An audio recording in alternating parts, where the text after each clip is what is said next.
નમસ્કાર, મંતવ્ય ન્યૂઝમાં આપનું સ્વાગત છે। ઇન્ડિયા એટ 9 સાથે હું છું હિનલ। સમાચારની શરૂઆત કરી રાજસ્થાનથી। રાજસ્થાનના જયપુરના ભાંકરોટામાં આજે સીએનજી ટેન્કર અને અન્ય એક ટ્રક વચ્ચે મોટી દુર્ઘટના સર્જાઈ હતી, જે બાદ સીએનજી ટ્રકમાં એક પછી એક ભયંકર બ્લાસ્ટ થવા લાગ્યો હતો, જેમાં 5 લોકોના મોત થયા હોવાનું સામે આવ્યું છે, તો અનેક લોકો દાઝી ગયાના પણ અહેવાલ મળી રહ્યા છે।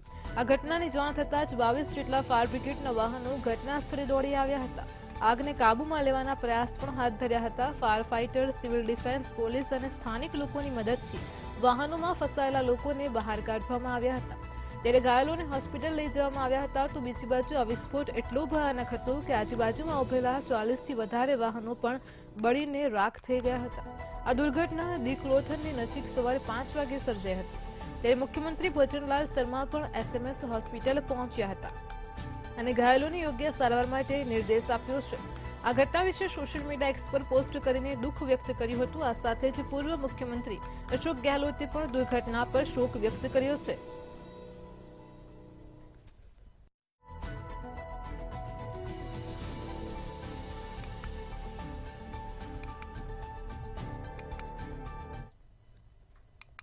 ઉત્તર પ્રદેશમાં નાસભાગની વધુ એક ઘટના સામે આવી છે। મેરઠમાં પંડિત પ્રદીપ મિશ્રાની શિવ મહાપુરાણ કથામાં ભીડ બેકાબુ બની હતી, જેમાં મહિલા અને વડીલો કચડાઈ જવાથી ઈજાગ્રસ્ત થયા છે। આજે કથાનો છઠ્ઠો અને છેલ્લો દિવસ હતો। બપોરે 1 વાગ્યે કથા શરૂ થવાની હતી, જોકે તેના થોડા સમય પહેલા જ અહીં નાસભાગ મચી ગઈ હતી। મળતી માહિતી પ્રમાણે ઘટના સ્થળે લગભગ 1 લાખ લોકો હાજર હતા। મળતી માહિતી મુજબ સ્થાનિક પોલીસ ફોર્સ પહેલાથી જ તૈનાત હતી, તો નાસભાગ બાદ અન્ય પોલીસ સ્ટેશનની ટીમને પણ બોલાવવામાં આવી હતી। ઈજાગ્રસ્તોને હોસ્પિટલ ખસેડ્યા હતા। નોંધનીય છે કે જે પંડિત પ્રદીપ મિશ્રાની અગાઉ પણ મધ્યપ્રદેશના સિહોરમાં કથા હતી, ત્યારે કથામાં રુદ્રાક્ષ મહોત્સવ દરમિયાન ભારે ભીડના કારણે નાસભાગ થઈ હતી, જેમાં એક મહિલાનું નિધન થયું હતું, જ્યારે 2000થી વધારે લોકો ઈજાગ્રસ્ત થઈ ગયા હતા। તે દરમિયાન એવી અફવા પણ વારંવાર ફેલાવવામાં આવી છે કે પ્રદીપ મિશ્રા જે રુદ્રાક્ષ આપે છે તેનાથી બીમારી દૂર થઈ જાય છે અને ધનવાન પણ થવાય છે। તો આજ રોજ કથામાં નાસભાગ મચી ગઈ હતી। મેરઠમાં આ ઘટના પ્રકાશમાં આવી હતી। તમામ ઈજાગ્રસ્તોને સારવાર માટે હોસ્પિટલ ખસેડ્યા હતા। કથામાં ભીડ બેકાબુ થઈ હતી। મહિલા અને વડીલો કચડાઈ જવાથી તેમને ગંભીર ઈજા પહોંચી હતી।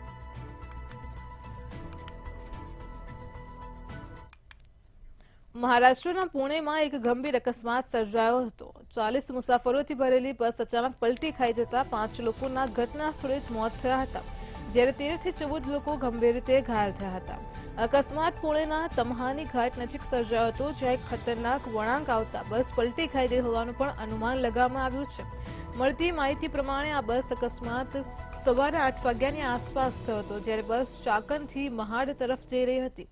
બસમાં લગભગ 40 મુસાફરો સવાર હતા। આ તમામ લોકો એક લગ્ન સમારોહમાં હાજરી આપવા માટે જઈ રહ્યા હતા, ત્યારે અચાનક જ ખતરનાક વળાંક પર બસ ડ્રાઈવરે સ્ટીયરિંગ પરથી કાબુ ગુમાવતા બસ એક બાજુ નમી ગઈ હતી।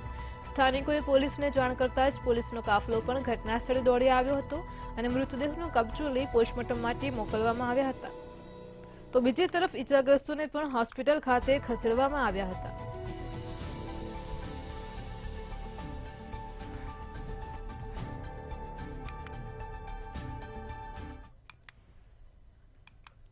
હરિયાણાના પૂર્વ મુખ્યમંત્રી અને આઈએનએલડી સુપ્રીમો ઓમપ્રકાશ ચૌટાલાનું નિધન થયું છે। તેમણે 89 વર્ષની વયે અંતિમ શ્વાસ લીધા છે। તેઓ ગુરુગ્રામ સ્થિત પોતાના ઘરે હતા।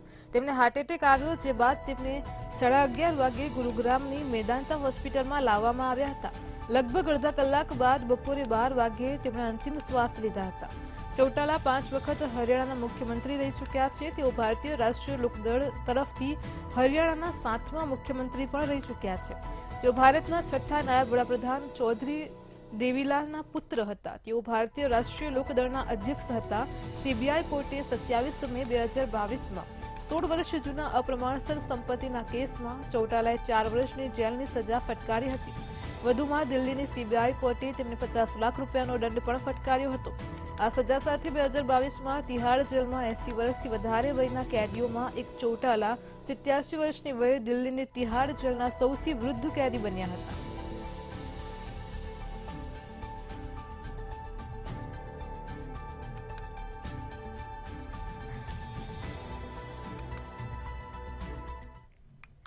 રાજ્યમાં થયેલા બીઝેડ કૌભાંડને લઈને સીઆઈડી ક્રાઇમના એસપી હિમાંશુ વર્માનું નિવેદન સામે આવ્યું છે। 4 વિવિધ કંપનીઓમાંથી 2020 થી 2024 સુધી નોંધણી કરવામાં આવી છે, જેમાં 4 કંપનીના 16 ખાતાઓમાંથી 360 કરોડના વ્યવહાર મળ્યા હોવાનું સામે આવ્યું છે। આ તમામ બેંક એકાઉન્ટ હાલ ફ્રીઝ કરવાની કાર્યવાહી હાથ ધરાઈ છે। તો બીઝેડની એક બ્રાન્ચમાંથી 52 કરોડ રોકડાનું રોકાણ કર્યાનું ખુલ્યું છે। ભૂપેન્દ્રસિંહ ઝાલાએ 100 કરોડથી પણ વધુની 17 જેટલી મિલકતો વસાવી છે। રાજ્યના 8 જિલ્લાના ફસાયેલ 100 અરજદારોના નિવેદનો પણ સમગ્ર મામલે લેવામાં આવ્યા છે।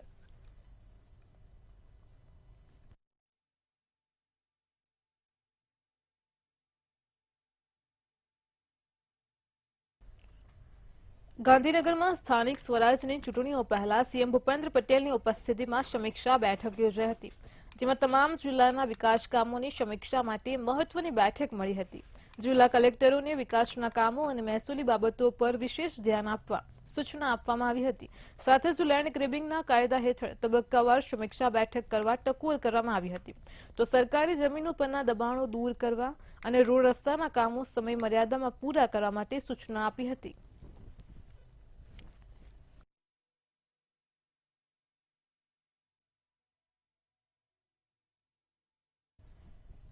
ભરૂચના ઝઘડિયામાં 10 વર્ષની બાળકી પર દુષ્કર્મ થયા બાદ બાળકીની હાલ વડોદરાની એસએસજી હોસ્પિટલમાં સારવાર ચાલી રહી છે। બાળકીની હાલત ગંભીર હોવાનું સામે આવ્યું છે, ત્યારે આજે મધ્ય ગુજરાત કોંગ્રેસના પ્રભારી અને વિરોધ પક્ષના નેતાએ એસએસજી હોસ્પિટલની મુલાકાત લઈ બાળકી અને તેના પરિવારજનોની મુલાકાત લીધી હતી। અમિત ચાવડાએ આ મામલે રાજનીતિ નહીં કરવાની વાત કરી છે। રાજ્ય સરકાર પર પ્રહારો કરતા કહ્યું છે કે રાજ્યમાં કાયદો અને વ્યવસ્થાની સ્થિતિ ખાડે ગઈ છે। કાયદાનો કોઈને ડર રહ્યો નથી। ગૃહ રાજ્યમંત્રી પોતાના બ્રાન્ડિંગમાં વ્યસ્ત છે।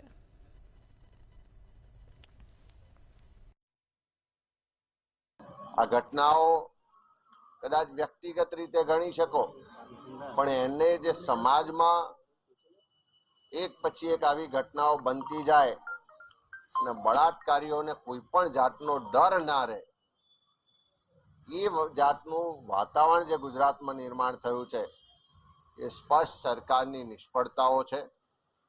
આમાં કોઈ રાજકારણ કરવાનું ના હોય, પણ ચોક્કસ એક ગુજરાતી તરીકે ચિંતા થાય। નસવાડીની ન્યાય મંદિર કોર્ટમાં બિનહરીફ ચૂંટણી યોજવામાં આવી હતી। નસવાડી ન્યાય મંદિર કોર્ટમાં નસવાડી વકીલ મંડળનું ઇલેક્શન હતું, જેમાં તમામ વકીલો વચ્ચે મીટિંગ યોજાઈ હતી, જેમાં વકીલ મંડળે ઇલેક્શન ન કરવાની ચર્ચા કરી હતી। યોજાયેલી ચૂંટણીમાં પ્રમુખ, ઉપપ્રમુખ અને મંત્રી તરીકે બિનહરીફ વરણી થઈ હતી। નસવાડી વકીલ મંડળ દ્વારા ચૂંટાયેલા ઉમેદવારોને શુભેચ્છાઓ પણ પાઠવવામાં આવી હતી અને વકીલ મંડળ દ્વારા ફ્રી વાઈફાઈની સુવિધાઓ પણ ઊભી કરવામાં આવી હતી।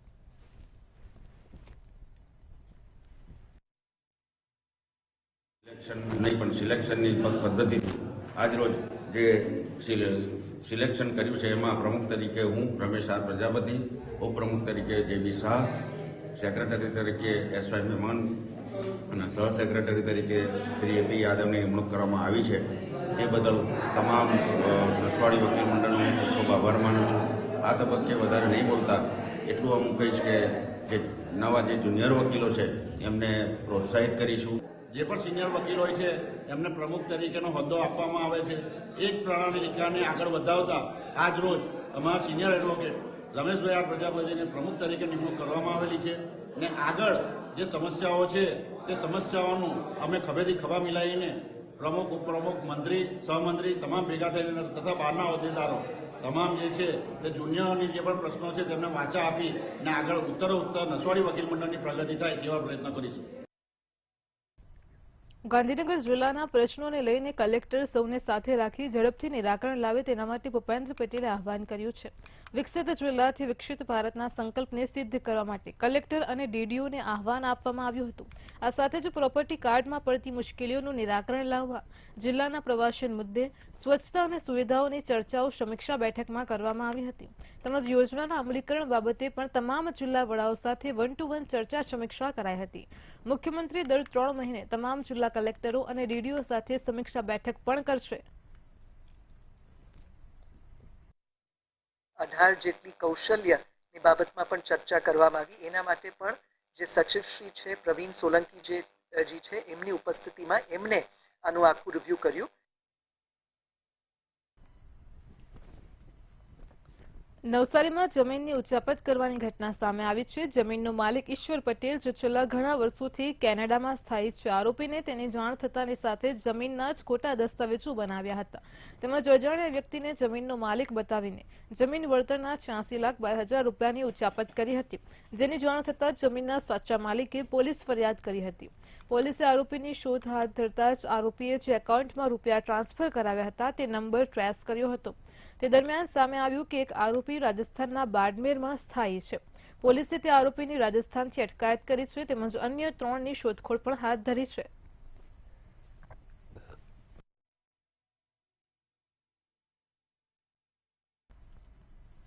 બનાસકાંઠાના પાલનપુરમાં આધાર અપડેટ માટે પારાવાર હાલાકી વેઠવાનો વારો આવી રહ્યો છે। જનસેવા કેન્દ્ર પર ટોકન લેવા માટે પડાપડીના દ્રશ્યો સામે આવ્યા છે।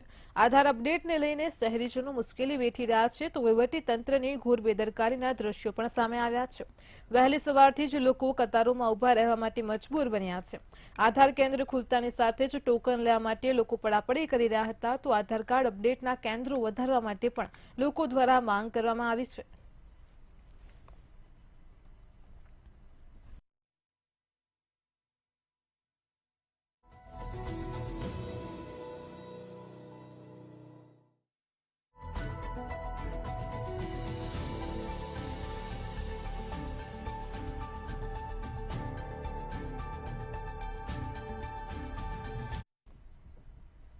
ખેડાથી સમાચાર મળી રહ્યા છે। પૂર્વ ધારાસભ્ય ઇન્દ્રજીતસિંહની ઘર વાપસી થઈ છે તો સમાચાર મળી રહ્યા છે પૂર્વ ધારાસભ્ય ઇન્દ્રજીતસિંહ ઠાકોરે કેસરીયો છોડ્યો છે તો ખેડાથી આ સમાચાર સામે આવી રહ્યા છે। ખેડામાં મહુધાના પૂર્વ કોંગ્રેસ ધારાસભ્યએ ઘર વાપસી કરી છે। લોકસભા ચૂંટણી સમયે ભાજપમાં જોડાયા હતા।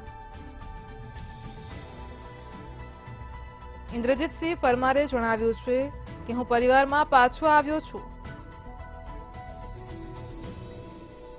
ખેડાથી સમાચાર મળી રહ્યા છે। ખેડામાં ઇન્દ્રજીતસિંહ કેસરીયો છોડ્યો છે। મહુધાના પૂર્વ કોંગ્રેસ ધારાસભ્ય ઘર વાપસી કરી છે।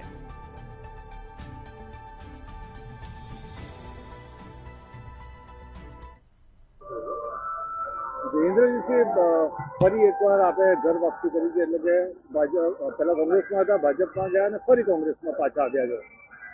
શા માટે આ નિર્ણય લેવું પડ્યું, શું કહે છે?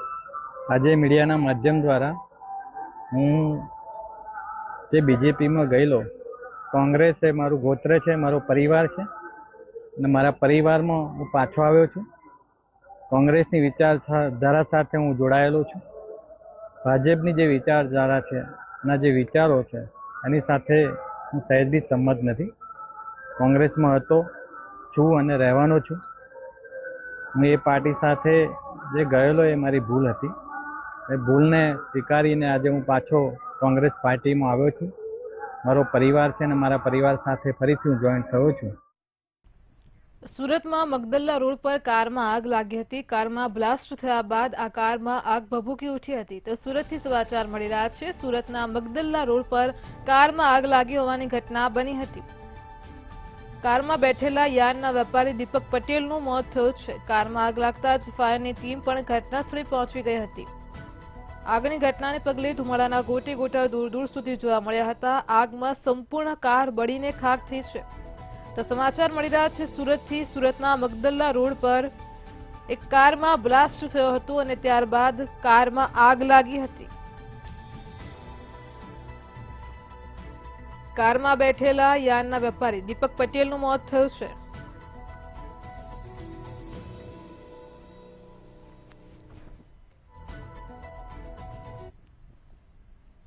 સુરતમાં અસામાજિક તત્વો બેફામ બન્યા છે। એક પછી એક અનેક ઘટનાઓ પ્રકાશમાં આવી રહી છે કે જેમાં અસામાજિક તત્વો આતંક મચાવી રહ્યા છે તો સુરતથી વધુ એક ઘટના પ્રકાશમાં આવી છે। સુરતમાં ટ્યુશન આવેલા વિદ્યાર્થીને ગળા ઉપર ચપ્પુ રાખીને ધમકી આપવામાં આવી હતી। आज के बाद यहाँ आना मत नहीं तो गर्दन उड़ा दूंगा આ પ્રકારની ધમકી અસામાજિક તત્વો દ્વારા આપવામાં આવી છે તો સુરતના વિષ્ણુ પાર્ક સોસાયટીના સીસીટીવી વાયરલ થયા છે। પૂર્ણા પોલીસે બેફામ બનેલા આરોપીની ધરપકડ કરી છે તો સુરતથી સમાચાર સામે આવ્યા છે। ફરી એકવાર અસામાજિક તત્વોનો આતંક સામે આવ્યો છે। ટ્યુશન આવેલા વિદ્યાર્થીને તેના ગળા ઉપર ચપ્પુ રાખીને ધમકી આપવામાં આવી હતી। તો વિષ્ણુ પાર્ક સોસાયટીના સીસીટીવી પણ વાયરલ થયા છે. સમગ્ર મામલે પૂના પોલીસે આરોપીની ધરપકડ કરી છે.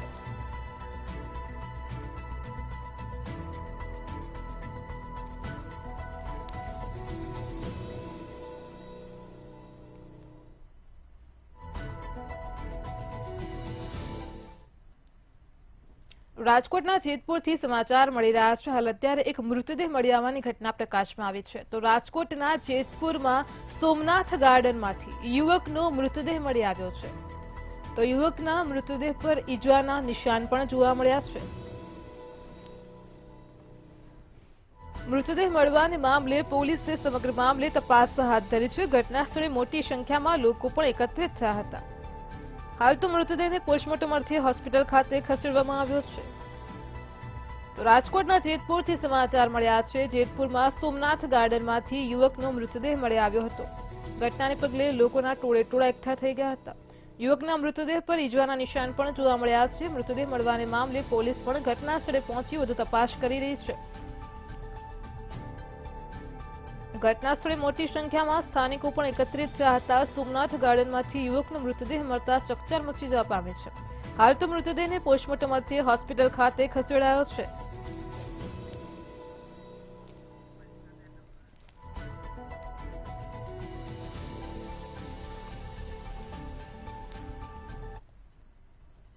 કોંગ્રેસ નેતા અમિત ચાવડાનું રાહુલ ગાંધી પર વિરોધને લઈને નિવેદન સામે આવી રહ્યું છે. તો સમાચાર મળી રહ્યા છે હાલ અત્યારે. તો કોંગ્રેસ નેતા અમિત ચાવડાના રાહુલ ગાંધી પર આક્ષેપને લઈને નિવેદન સામે આવ્યું છે. સંસદનો જે ધક્કામુક્કીનો મામલો પ્રકાશમાં આવ્યો હતો, જેને લઈને ઠેર ઠેર હોબાળો મચ્યો હતો. તો કોંગ્રેસ નેતા અમિત ચાવડાએ રાહુલ ગાંધી પરના આક્ષેપને લઈને નિવેદન આપ્યું છે. કોઈ જ ધક્કામુક્કી ન થઈ હોવા છતાં પણ ખોટી રીતે દબાવવાનો પ્રયાસ કરવામાં આવી રહ્યો છે. હાલ તો આ ધક્કામુક્કીના હોબાળાને લઈને રાહુલ ગાંધી પર પણ ઠેર ઠેર વિરોધ થઈ રહ્યો છે. ખોટી રીતે ડરાવવા ધમકાવવા માટે ફરિયાદો કરવામાં આવી છે. જયંતભાઈ, આજનો આપણો જે સમગ્ર કાર્યક્રમ હતો ઇન્ટરવ્યુ ફરી એકવાર ભાજપમાંથી કોંગ્રેસમાં જોડાયા છે, શું કહે? ખેડા જિલ્લામાં તમામ જગ્યાએ ભારતીય જનતા પાર્ટીનું શાસન છે. તાલુકા પંચાયત, જિલ્લા પંચાયત, ધારાસભ્ય, સંસદ સભ્ય, આ બધી જ જગ્યાએ ભારતીય જનતા પાર્ટીનું શાસન છે. રાજ્યમાં પણ સરકાર ભાજપની છે અને કેન્દ્રમાં પણ સરકાર ભાજપની. તેમ છતાં અહીંયા યુવાનોને રોજગાર નથી મળતો. દિવસે દિવસે કાયદો વ્યવસ્થાની પરિસ્થિતિ કથળતી જાય છે. જે તાલુકા પંચાયત, જિલ્લા પંચાયતમાં પ્રજાએ વહીવટ સોંપ્યો હતો, એ જિલ્લા પંચાયતમાં વ્યાપક પ્રમાણમાં ભ્રષ્ટાચાર થઈ રહ્યો છે. આંબેડકરનું અપમાન કર્યું અને એની વિરોધમાં, એના સામે આક્રોશમાં બધા જ પક્ષના સંસદ સભ્યો સંસદની બહાર વિરોધ કરતા હોય અને ભારતીય જનતા પાર્ટીના સંસદ સભ્યો દ્વારા ગેરવર્તણૂક થાય અને કોઈ પણ જાતની ધક્કામુક્કી કે કોઈ મારામારી નહીં થઈ હોવા છતાં પણ ખોટી રીતે કોંગ્રેસના નેતાઓને બદનામ કરવા માટે, કોંગ્રેસના નેતાઓને ડરાવવા દબાવવા માટે ફરિયાદો કરવામાં આવે. એક તરફ હલકી ભાષામાં બાબા સાહેબ આંબેડકર વિશે પાર્લામેન્ટમાં ટિપ્પણી થાય, એમનું અપમાન કરવામાં આવે, દેશના સંવિધાનનું અપમાન કરવામાં આવે, અદાણી ને મોદીની ભાગીદારીની ચર્ચા ના થાય એના પ્રયત્નો કરવામાં આવે અને બીજી બાજુ હુમલો કર્યો છે એવા આક્ષેપ લગાવવામાં આવે. હું માનું છું કે આ હલકી માનસિકતા છે અને દેશના લોકોના જે પ્રશ્નો છે, જે સમસ્યાઓ છે ને એમણે જે બાબા સાહેબ આંબેડકરનું અપમાન કર્યું છે, એનાથી લોકોનું ધ્યાન ભ્રમિત કરવા માટેનો આ પ્રયત્ન થઈ રહ્યો છે. સમગ્ર મામલે હવે ગુજરાત કોંગ્રેસ સમાચાર મળી રહ્યા છે હાલ અત્યારે. રાજ્યની 8000 જેટલી આરોગ્ય સંસ્થાઓનું રજીસ્ટ્રેશન કરવામાં આવ્યું છે. ધ ક્લિનિકલ એસ્ટાબ્લિશમેન્ટ એક્ટ હેઠળ રજીસ્ટ્રેશન કરાયું છે. તો સમાચાર મળી રહ્યા છે રાજ્યની 8000 જેટલી આરોગ્ય સંસ્થાઓનું ધ ક્લિનિકલ એસ્ટાબ્લિશમેન્ટ એક્ટ હેઠળ રજીસ્ટ્રેશન કરાયું છે. રાજ્યની 2800થી પણ વધારે સરકારી સંસ્થાઓ છે. 5200 જેટલી ખાનગી આરોગ્ય સંસ્થાઓએ તેમાં રજીસ્ટ્રેશન કરાવ્યું છે. તો રાજ્યની 8000 જેટલી આરોગ્ય સંસ્થાઓનું રજીસ્ટ્રેશન કરવામાં આવ્યું છે. 50થી વધારે પથારી ધરાવતી 7607 સંસ્થાઓએ પણ રજીસ્ટ્રેશન કરાવ્યું છે. 50થી વધારે પથારી ધરાવતી 326 હોસ્પિટલોએ પણ રજીસ્ટ્રેશન કરાવ્યું છે. તો પ્રમાણપત્ર વિના સંસ્થાઓને તેના ઉપર કાર્યવાહી પણ થઈ શકે છે. ₹5 લાખ સુધીના દંડ અને સીલ કરવા સુધીની પણ કાર્યવાહી થશે.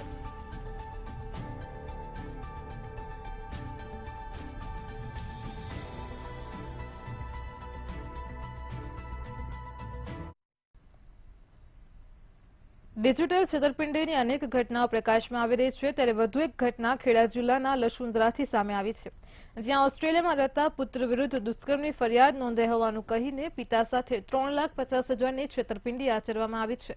જો દીકરાને બચાવવું હોય તો આ દંડની રકમ ભરવી પડશે તેમ કહીને પહેલા 1.5 લાખ પડાવ્યા અને બાદમાં ભારતીય ચલણ નહીં પરંતુ ઓસ્ટ્રેલિયન ચલણમાં ભરવા પડશે તેમ કહીને બાકીના રૂપિયા પણ પડાવ્યા હતા. જો કે બાદમાં છેતરપિંડીનો ખ્યાલ આવતા જ પિતાએ સાયબર ક્રાઇમમાં ફરિયાદ નોંધાવી છે. તમારા છોકરાને બળાત્કારના કેસમાં એરેસ્ટ કરવામાં આવેલો છે, એટલે હું એકદમ ઇમોશનલ થઈ ગયો અને તમારે એને છૂટો કરવો હોય તો પેનલ્ટી ભરવી પડશે. એટલે મેં પછી બેંકમાં આવી અને પૈસા 3.5 લાખ મોકલ્યા. પછી એ લોકો કહે છે પૈસા આટલા ના ચાલે, વધારે આપો. તો 8 લાખની માગણી કરતો મેં કોઈ એટલા બધા પૈસા મારી જોડે નથી, એટલે મેં મારા ભત્રીજાને કહ્યું કે ભાઈ તારા હોય તો થોડા પૈસા હાલ.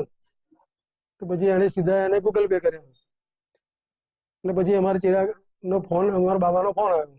તેમણે ગભરાઈ ગયેલા હોય, એમના દીકરાની વાત હોય, જેથી બીજા 1.5 લાખ જમા કરાવેલા. પછી એ જ રીતે એમણે એમના ભત્રીજા ધ્રુવના ગૂગલ પે પરથી બીજા 50,000 પણ આપેલા. આમ કુલ ₹3,50,000 બે એકાઉન્ટની અંદર એમણે જમા કરાવેલા હતા. પછી એમને ખબર પડી કે ચિરાગ સાથે ફોન પર વાત કરતા ઓસ્ટ્રેલિયા ખાતે કે એવો કોઈ ગુનો એના ઉપર રજીસ્ટર થયેલ નહોતો અને આ એમની સાથે ચીટિંગ થઈ ગયું છે, ફ્રોડ થઈ ગયું છે, જેથી એમણે પોલીસ સ્ટેશન કઠલાલ ખાતે ફરિયાદ દાખલ કરાવેલ છે અને 2 એકાઉન્ટ ધારકો અને 2 મોબાઈલ ધારકો વિરુદ્ધમાં કઠલાલ પોલીસ સ્ટેશન ખાતે ગુનો રજીસ્ટર કરવામાં આવ્યો છે અને તપાસ ચાલુમાં છે. કઠલાલ પોલીસ સ્ટેશનના સિનિયર પીઆઈ આ બાબતે તપાસ કરી રહેલ છે.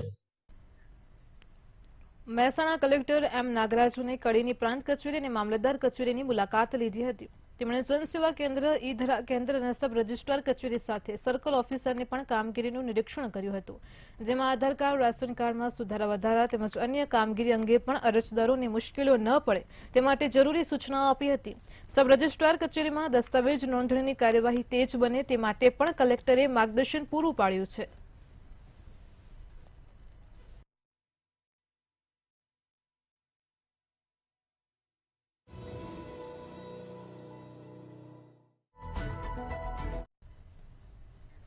India at 9 માં હાલ આટલું જ. પડે પણની અપડેટ મેળવતા રહો માત્ર મંતવ્ય ન્યૂઝ પર. નમસ્કાર.